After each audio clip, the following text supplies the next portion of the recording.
안녕하세요, 일렉트로캠입니다. 오늘도 테슬라 관련 이야기를 해볼까 합니다. 고전에 제가 묵었던 호텔에서 일종의 시승 행사라고 해야 될까요? 그러니까 사실상 볼보 차량을 그 호텔에서 마실용으로 그냥 투숙객들한테 그냥 마구 그냥 공짜로 빌려주더라고요. 그리고 넉넉히 시간도 한 2시간씩, 물론 제가 그 시간을 다 쓰지는 않았습니다. 딱히 내연기관에 이렇게 관심이 없어서 이제는 그렇게 꼼꼼히 그렇게 할 이유가 있나 하다가 그냥 궁금증에 갑자기 간만에 한번 엔진이 있는 차를 몰아볼까? 그 어떤 느낌일까? 어떤 일질감이 있을까? 좀 차이를 느껴보기 위해서 한번 시도를 해봤습니다. 그리고 돈도 들지 않고요. 그리고 저는 볼보에게 협찬을 받지 않았고요. 금전적 관계도 없고 사실상, 그런데 제가 이 채널에서 지금까지 단 한 번도 협찬을 받은 적은 없습니다. 자, 그래서 이제 시승을 하려고 차를 이렇게 쓱 봤는데 볼보 몸 모델이 볼보 XC90입니다.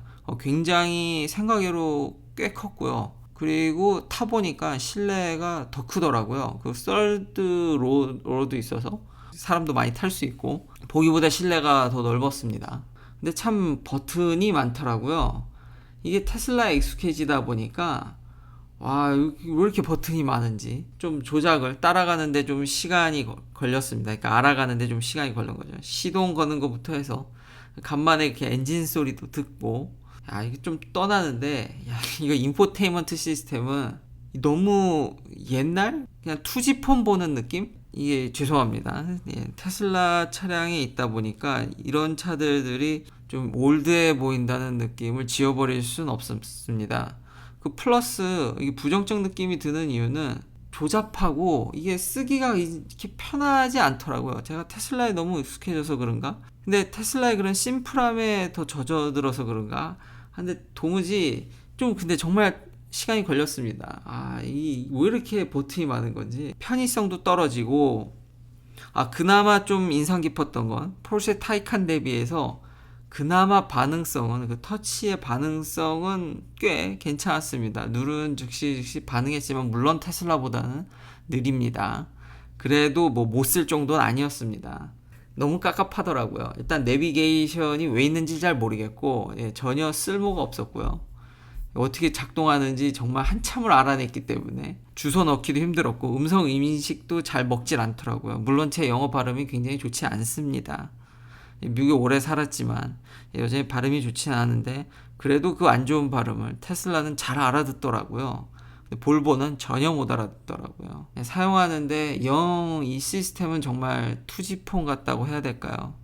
정말 옛날 거 같다라는 느낌을 다시 한번 도저히 지울 수가 없어서 이게 너무 불편했고, 이게 솔직히 이게 차인가?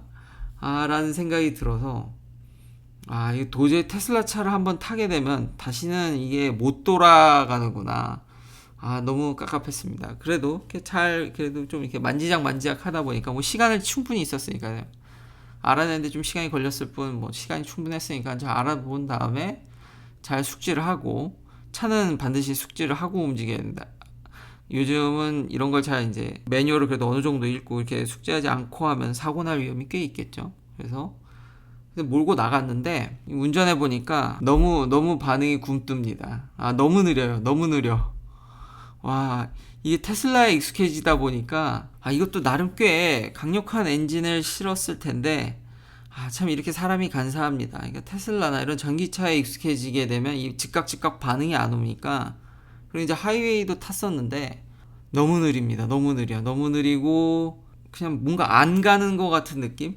정말 한 세대 뒤떨어진 느낌을 지워버릴 수가 없었습니다. 이럴 수가 있나?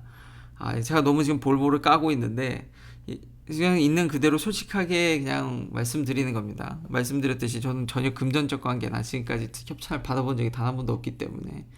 그런데 사실 유튜브의 꽃은 수익을 많이 창출하려면 참 협찬이라는 걸 해야 되는데 아직까지는 그냥 취미로 계속 아직은 남아 있습니다. 자, 그래도 인상 깊었던 점, 이제부터 좀 좋은 점을 이야기해 볼까요? 당연히 마감이죠. 마감, 완성도, 이런 fit and finish 상당했고요. 사운드도 좋았고, 승차감. 많은 사람들이 테슬라 모델 Y의 승차감을 계속 이제 언급하는데, 안 좋다고, 어떤 분들은 막 쓰레기라고까지 비난을 하는데, 제가 볼보를 이렇게 타보니까 뭐 과장되면은 그렇게까지 이야기할 수도 있겠다라는 생각이 들었습니다. 승차감은 이거 어떻게 보면 출렁이는, 그런데 한편으로는 이 승차감과 스포리함, 스포츠성을 동시에 갖기라는 어렵지 않을까. 테슬라는 좀 스포츠에 가깝다고 이야기를 해야 될 것 같습니다. 물론 포르쉐가 때에 따라서 뭐 부드러울 땐 부드럽고 강할 땐 좀 강하게 타이칸을 시승했을 때 그런 느낌이 좀 있었던 것 같은데, 얘는 모드를 뭐 어떻게 바꾸든지 간에 뭐 스포츠를 하든 뭐 컴포트를 하든 그냥 부드러웠습니다. 근데 그게 좀 더 승차감으로는 좋게 다가온 것 같았습니다. 근데 그 두 개를 완벽히 잡는 거라는 거는 쉽지 않지 않나. 볼버는 좀 더 부드러움에 더 초점을 맞춰서 좋았다. 그리고 파일럿 어시스트, 그러니까 주행 보조 장치가 있죠. 볼보도 의외로 시내도로에서도 써봤는데 꽤 잘 됩니다. 그래서 좀 놀랬고요. 잘 됐지만 근데 이거 믿고 하면 안 됩니다. 예전에 컨슈머 리포트에서 평가하기에 그렇게 좋은 평을 주지 않았죠. 테슬라 미만 별로 다 거기서 거기입니다. 큰일 날 뻔한 적이, 좀 믿어볼까 하다가 큰일 날 뻔한 적이 금방 생기고요. 그러니까 반드시 핸들에 손을 얹어야 되면서 그러니까 제가 스스로 주행을 하면서 그걸 좀 보조해 준다는 느낌이지, 테슬라 같이 어느 정도 좀 믿음을 준다라든지 그랬다가는 큰일 납니다. 이건 반드시 그냥 보조 장비지, 이걸 믿고 테슬라 같이 했다가는 정말 큰일 납니다. 절대 거기 근처도 못 갑니다. 또 다시 이게 까게 됐는데, 그래도 좋았던 점은 핸들을 틀었다가 차선을 나갔다가 다시 들어가게 됐을 때 그 모드가 해제되지 않는다라는 점, 그러니까 확실히 보조해준다는 느낌이 강했습니다. 그러니까 테슬라는 제가 강제로 핸들을 틀게 되면 그게 해제되거든요. 근데 파일럿 어시스트는 내가 핸들을 틀어도 그 모드가 계속 유지되더라. 그래서 금방 다시 자리 잡고, 그러니까 도와주는 면, 해제되지 않았다라는 점이 참 그건 좀 편리했습니다. 그래서 요약하면은 본인이 운전을 하겠다라면은 반자율주행 시스템이라든지 가속력 이런 것들이 사실상 이런 마감이라든지 내부에서 오는 화려함 이런 거보다는 사실 그게 더 크게 와닿기 때문에 본인이 운전할 거면 테슬라를 타는 게 맞는 것 같고, 제 생각에 난 운전할 게 아니라 옆에서 타고 그냥 주로 많은 시간을 그냥 얻어 타러 가겠다 그러면 그 운전자한테 이런 아직 내연기관을 추천하는 것도 나쁘지 않겠다. 왜 내연기관 회사들이 아직까지 견딜 수 있는지, 차를 계속 팔 수 있는지를 그래도 한 몇 볼 수 있었다니까. 최소 보조는 맞춰준다라는 거죠. 주행 보조도 맞춰주고, 그리고 극강의 그런 필 앤 피니시라든지 승차감 이런 것들을 해서 어찌어찌 지금 쥐어짜서 계속 차를 팔 수 있을 정도는 하고 있기 때문에 지금의 현재 그런 판매량을 유지할 수 있는 게 아닌가라는 또 생각이 듭니다. 근데 저라면, 다시 정리하면, 운전의 재미와 그런 극강의 반응, 가속력, 도저히 이거는 애와 어른 싸움이고요. 가속력은 도저히 비교할 수가 없고, 이거는 그냥 안 나갑니다. 그냥 풀 악셀에 뭘 해도 너무 굼뜨고, 주행 보조는 그냥 보조였을 뿐이어서, 그래도 뭐 내부의 고급짐, 화려함, 이런 가죽의 질감, 그리고 승차감, 근데 저는 거기엔 좀 그렇게 동의를 못하지만, 애시당초 승차감이랑 스포츠성이 동시에 가져가기는 쉽지 않다고 보기 때문에, 그래도 승차감에 포커스를 두면 테슬라의 승차감을 안 좋게 이야기할 수도 있겠다. 테슬라에 비해서 그 터치 패널의 반응은 매우 떨어졌지만 그래도 타이칸보다는 빨랐기 때문에 못 쓸 정도는 아니었다. 그냥 사람들에게서 몇 년 더 타다가 전기차로 넘어간다는 이야기도 이번 볼보 시승을 통해서 알 수 있었습니다. 그것도 이해는 됩니다. 저는 뭐 별로 그렇게 이미 전기차를 좋아한다고 얘기를 했기 때문에 그건 뭐 동의하진 않지만, 거기에 대한 주장들을 충분히 이해할 수 있는 시승이지 않았나. 상품성이 이렇게 나쁘지 않았다라는 거죠. 그래서 좋은 시간이었습니다. 자, 그러면 또 이제 테슬라 관련 소식들을 한번 이야기해 볼까 하는데요. 이제 볼보도 얘기가 나왔으니까, 테슬라 볼보 모두 NHTSA로부터 이제 계속 조사를 받습니다. 볼보도 크래시가 있었습니다.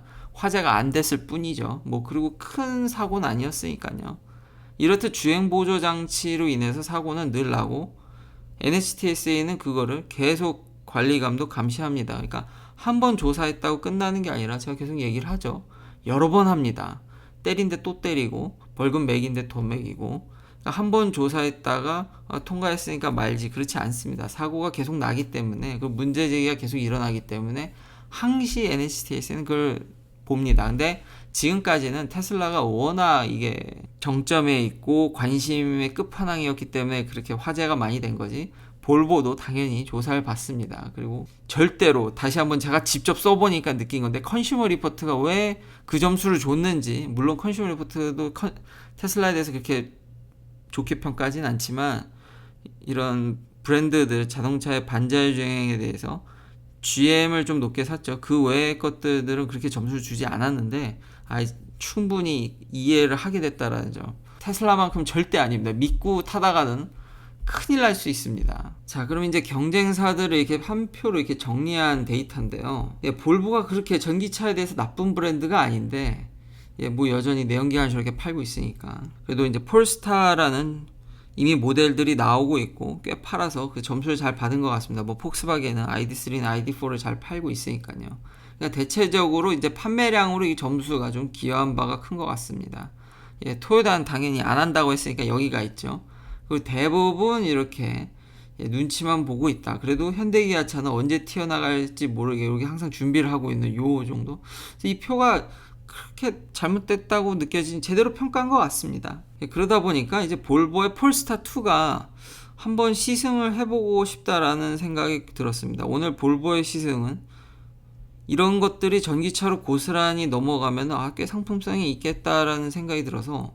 근데 이제 미국에서 이게 별로 지금 차가 안 돌아다니죠. 그리고 주행거리나 유럽에서 그런 문제들이 있기 때문에 하루빨리 좀 더 개선된 모델을 좀 만나보고 싶다. 이런 것들이 그래도 테슬라의 약점이지 않습니까? 확실히 그 마감이라든지 실내 재질이라든지 뭐 그래도 편안한 승차감, 뭐 그런 것들이 부족하기 때문에 그 값이 짬뽕된 전기차를 그래도 가장 빨리 그래도 보여줄 수 있는 게 볼보이지 않을까라는 생각이 들고요. 뭐 폭스바겐도 그렇겠죠. 근데 어쨌든 두 브랜드 다 뭐 많이 판다고 하는데 미국에서는 거의 뭐 보이질 않으니까 그런 문제가 있고요. 자, 이제 링컨, 이제 포드의 고급 버전이죠. 전기차를 곧 내놓는다고 합니다. 그리고 아우디는 더 이상 이제 내연기관 엔진을 개발을 이제 중단한다라고 그러죠. 그래서 2026년 이후로는 더 이상 만들지 않는다라고 합니다. 아직 5년이나 남았죠. 그리고 여기 자세히 보면은 뭐 전기차를 할 생각이 있는지 보면은 오 일렉트릭은 2035년입니다. 근데 이건 다른 정부 기관들 발표랑 그러니까 똑같죠. 그러니까 정부의 규제가 풀리 들어올 때까지 그냥 계속 내연기관 팔겠다라는 이야기입니다.